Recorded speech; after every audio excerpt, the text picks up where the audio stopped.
Time for another round of overrated or underrated.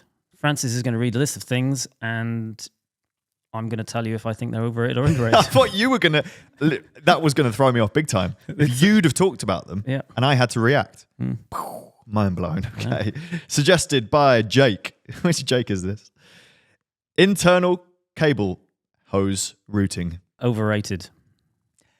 Also overrated. I believe... But if you want to be Mr. Aero, then I guess it's the way. It looks nice.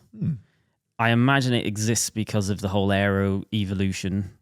It's unnecessary, it's overcomplicated, and I am quite a fan of the classic bike look, to be honest. With external cables. So yeah, overrated. Cool. Fair enough. I think overrated. Not everybody needs it. It is really nice though. Rob Quirk does steel frames with internal routing. It's really cool. So it's like classic with a modern twist. My steel frame has some internal routing, but not in a modern sense at all. No. Overrated. Graphene. Well, if it's on this list, I'm going to say overrated because it means nothing to me.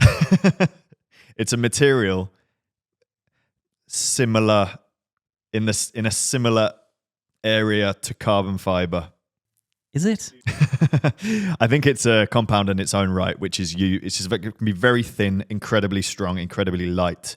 There's arguments that it could be used to make bicycle frames and components. However, it's too brittle in the opinion of Rob, the carbon expert man, who we've had on the channel before.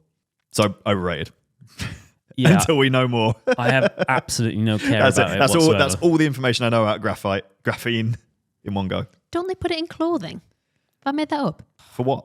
I feel there was like... Wasn't there a base layer? There was. Metier base layer. That he used to market for Jam Cycling, that he doesn't even remember.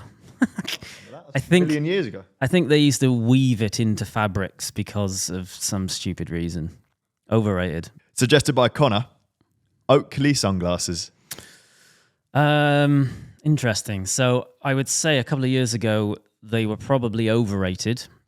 Then every other sunglasses brand in the world popped up. And now I think Oakley's are probably underrated because they are the best. They are really cool. They're well made. I have some Oakleys that I've probably been using for 12 years and they look like they're brand new. Mm-hmm. Good quality. Mm-hmm.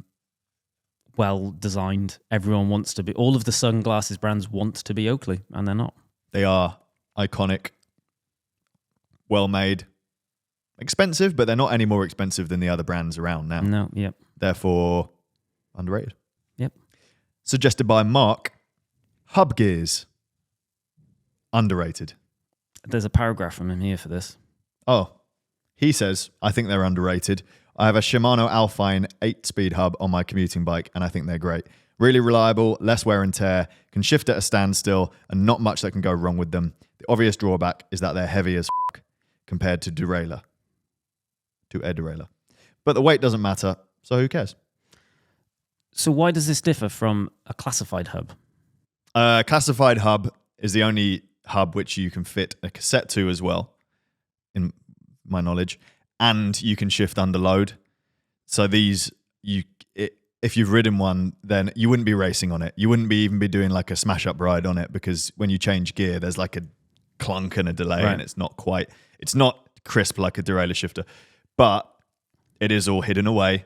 They're super reliable. The Shimano make one. I think they do a Di2 one, which is quite cool. And they're great. It's a touring product then.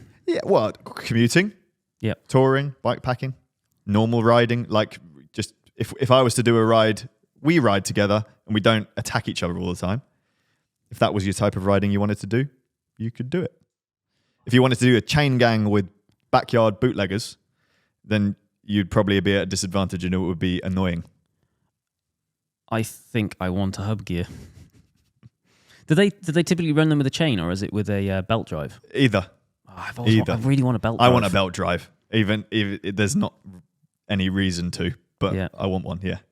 Maybe we should explore this further as well. Yeah. Yeah, I think they could be. Nick, I was chatting to fantastic. Nick, bike shop man Nick, about belt drives the other day, and he reckons he can get hold of something cool. But it's frame specific, so you can't just slap a belt drive on any of the frames we have here. Okay. So you have to get separate frame specific for belt drive. Maybe one for us to look into. Good, lovely suggestion, Mark. I like that. Yeah, nice one. Got me Mark. thinking. Please keep sending in your overrated and underrated suggestions to wild1podcast@cademedia.co.uk, and we might read yours out on the next show.